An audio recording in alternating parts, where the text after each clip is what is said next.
Bonjour Éric Coquerel, merci d'être en direct dans le Live Weekend. Vous êtes député La France Insoumise de Seine-Saint-Denis. C'est difficile d'imaginer qu'une telle situation puisse être possible.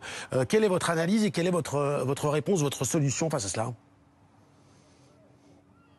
Bah écoutez, oui, c'est difficile à imaginer, surtout pour ce quartier. Pour comprendre la situation, il y a eu plusieurs points d'île qui ont été fermés à Saint-Ouen, par exemple à côté du centre-ville ou sur le futur siège de la DGSI. Et par contre, il y a des quartiers populaires où ça continue à sévir. Donc, c'est pas au niveau en termes de problèmes des quartiers nord de Marseille ou autres, mais n'empêche, ça rend la vie des gens largement insupportable. Et les gens ont parfois l'impression que dans ces quartiers-là, on les a oubliés. Donc ça, c'est un premier constat.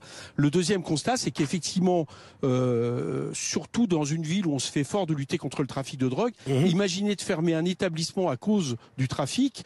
Bah, je comprends que les parents le comprennent pas, ni les enseignants. Surtout que c'est un groupe scolaire qui marche très bien, qui est très attractif, qui est un des seuls services publics qui reste dans ce quartier. Donc, il faut tout faire pour que l'établissement reste un groupe scolaire maternel, primaire, l'un à côté de l'autre. Et c'est en cela que les parents et des enseignants sont venus me voir pour les aider.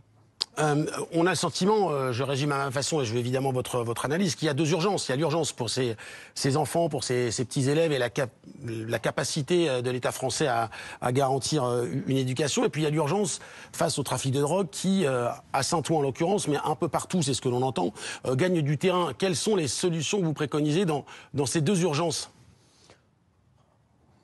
Alors écoutez, sur le trafic de drogue de manière générale, sur le long terme, moi je pense qu'il faut avoir des solutions à la fois en termes de santé, en termes de prévention, en termes de répression, les trois à la fois, et pas se contenter de faire ce que fait malheureusement le gouvernement depuis des années, c'est-à-dire le seul aspect répressif. Il y a beaucoup de répression et on est le pays où on consomme le plus de drogue et où il y a le trafic est le plus important. Donc vous voyez bien qu'il y a un problème. Donc je pense que ça passe par des politiques de santé, des politiques aussi pour réduire la demande. Raison pour lesquelles, par exemple, sur le cannabis, je suis pour une légalisation sous contrôle de l'État, des politiques où on donne plus de moyens aux OPJ, aux douaniers, etc. Donc, et puis, retour de la police aux proximités, qui me semble essentiel, parce que si vous n'avez pas une présence policière ou par exemple de gardiens de HLM et autres, le point de deal s'étend. Mais après, il y a le court terme. Et le court terme, on sait que ça ne résout pas le problème global de la drogue, mais ça... J'observe qu'à Saint-Ouen, on est arrivé à, dans certains quartiers, éliminer le trafic. Donc c'est ce que demandent légitimement les habitants. Et je voudrais revenir sur la question du groupe scolaire, et je veux surtout pas en faire, je le dis très clairement, un affrontement politique avec la mairie. Hein. Moi, c'est aux gens que je pense. Ça a été dit, j'ai entendu dans votre reportage, la mairie qui dit que c'est pas définitif. Alors moi, ça me va très bien parce que c'est pas ce qu'elle a écrit dans un mail adressé aux parents. C'était bien une fermeture définitive. Si maintenant c'est une fermeture temporaire et que on compte revenir dans cette école, j'allais dire que c'est un point de prix, quoi. Voilà.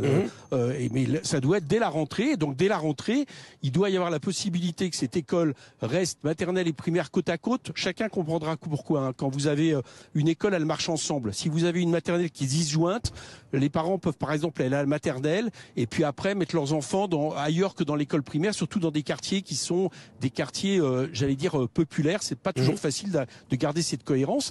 Et dans ces cas-là, il va falloir faire en sorte.